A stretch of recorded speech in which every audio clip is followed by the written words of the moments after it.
Muy buenas tardes, mi nombre es Carla Nejeda Córdoba y soy estudiante de Bachilleres UGM Campus Martínez de la Torre. El día de hoy voy a hablar sobre los ciclos biogeoquímicos, los 6 ciclos biogeoquímicos que vimos durante este segundo parcial. Bueno, en este video, que es para la materia de asignatura, la cual es impartida por la maestra Yurixia Salinas, pues les voy a hablar sobre los ciclos biogeoquímicos, como ya les había mencionado. Para empezar, vamos a hablar sobre el ciclo, que ya habíamos dicho que la naturaleza está interconectada y se puede saber que esta interconexión se origina en el flujo constante de la energía. Y bueno, aquí en este flujo constante se relacionan con los movimientos o procesos que se llaman ciclos biogeoquímicos, que permiten los cambios de un estado físico, como es el caso del ciclo del agua, que es un ciclo importante para la vida en la Tierra. Bueno, para comenzar vamos a hablar sobre el ciclo del fósforo, que el fósforo, como sabemos, es el 11º elemento más abundante en nuestra corteza terrestre, constituyendo con el 0.11 de su masa. Bueno, la principal fuente de los minerales denominados apatitas, como el fluoropatita y el óxido de hepatita.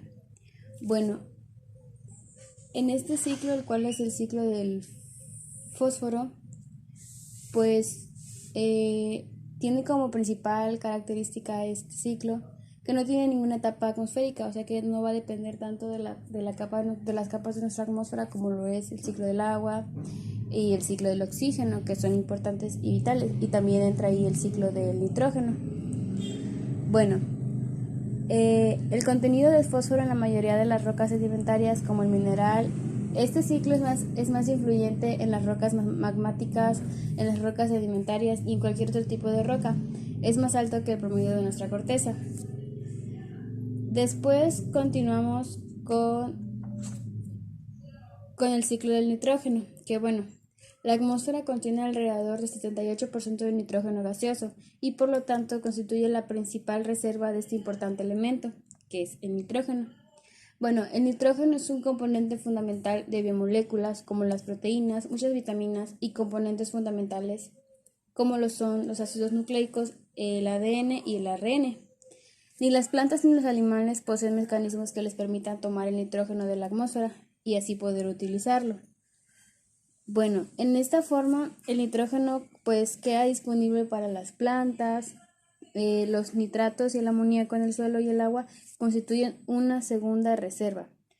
El ciclo del nitrógeno se completa por el continuo retorno del nitrógeno, que se va a la atmósfera gracias a bacterias desnitrificantes.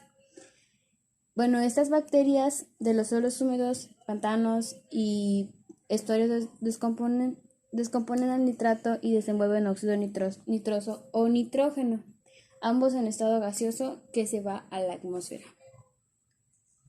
De ahí continuamos con el ciclo del carbono, que bueno, este es un proceso importante para el desarrollo de la vida en la Tierra, ya que los seres vivos están compuestos en gran medida de carbono.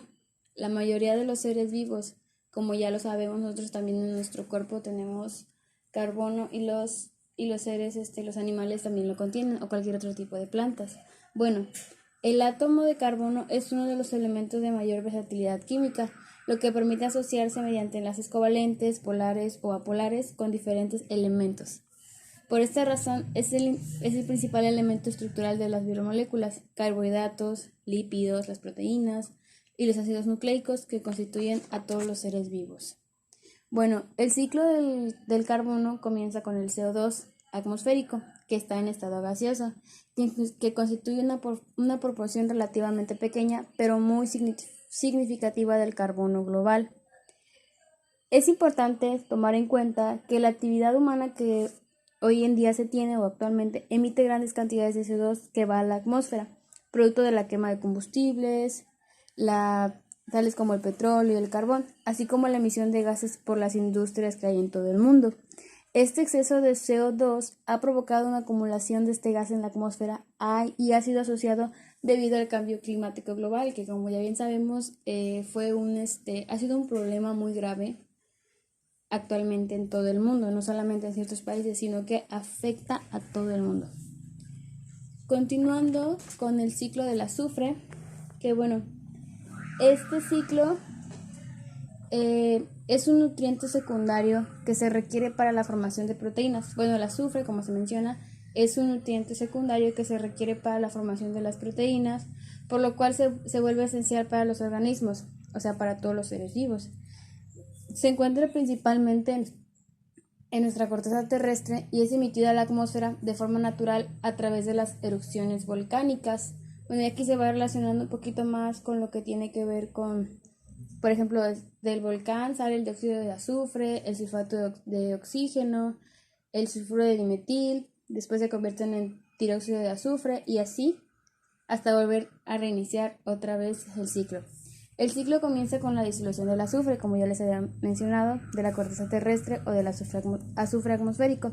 A través del agua, la lluvia de los ríos, llegan al suelo de esa forma, es transformado por diversos grupos de bacterias que lo convierten de nuevo a formas gaseosas, como el ácido sulfurídrico o sulfuro de hidrógeno y el dióxido de azufre. Estos se emiten a la atmósfera y vuelven a ser disueltos para regresar a la superficie de la Tierra, es decir, que vuelven a ser disueltos para una vez más comenzar con el ciclo del azufre. Ahora continuamos con el ciclo del agua, que bueno, es aquel que hace que el agua vaya transformándose en sus estados líquido, sólido y gaseoso en diferentes momentos para mantenerse siempre como uno de los elementos más importantes del planeta. Y ya como sabemos, el agua es uno de los elementos más importantes para que haya vida dentro de un planeta. Bueno, dentro del planeta Tierra, como lo es. Bueno, este ciclo también implica el flujo de materia, y energía entre los compartimientos. Es el ciclo hidrológico que se le conoce o el ciclo del agua. Bueno, cuando se cambia de estación, que esto es por efectos de la actividad humana, que ya es muy normal, como el calentamiento global, el agua que se encontraba en el estado sólido, que es parte del ciclo, se funde y retorna al estado sólido. Es un proceso denominado fusión, como ya los conocemos, fusión, evaporación y todos los demás cambios que pasa el agua, este elemento dentro del ciclo del agua. Este es un ciclo muy vital para la vida en nuestra Tierra. De ahí continuamos con con un ciclo igual importante dentro del planeta Tierra, que es el ciclo del oxígeno. Aunque el oxígeno es una molécula, es muy necesaria para que los seres humanos realicen sus procesos respiratorios y también en la fotosíntesis, que ya es parte de las plantas, se realicen también es importante para la vida acuática este proceso, el proceso del ciclo del oxígeno, porque dependen de una parte esencial los animales acuáticos y el ciclo del oxígeno hace posible la vida en la Tierra. El oxígeno es un elemento químico de gran abundancia en los seres vivos, forma parte del agua y de todas las biomoléculas. Su presencia en la atmósfera se debe a la actividad fotosintética de organismos primitivos que paulatinamente convirtieron la atmósfera, que era reductora, a una atmósfera oxidante como la conocemos actualmente. El ciclo del oxígeno se encuentra estrechamente ligado a los del carbono y el nitrógeno. Dado que tienen gran afinidad, como ya les había mencionado, en el ciclo del nitrógeno se realiza en ese ciclo, o el compuesto de nitrógeno se puede realizar enlaces covalentes, polares o apolares, y de igual manera el ciclo del oxígeno también lo puede hacer.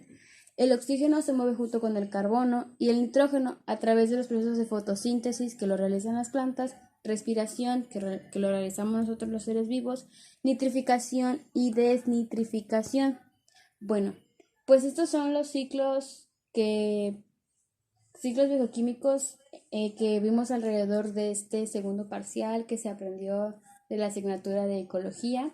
Espero y les haya sido Traté de recabar la información creo que más importante de lo que tiene cada ciclo y espero y les sirva mucho la información y muchas gracias por ver este video.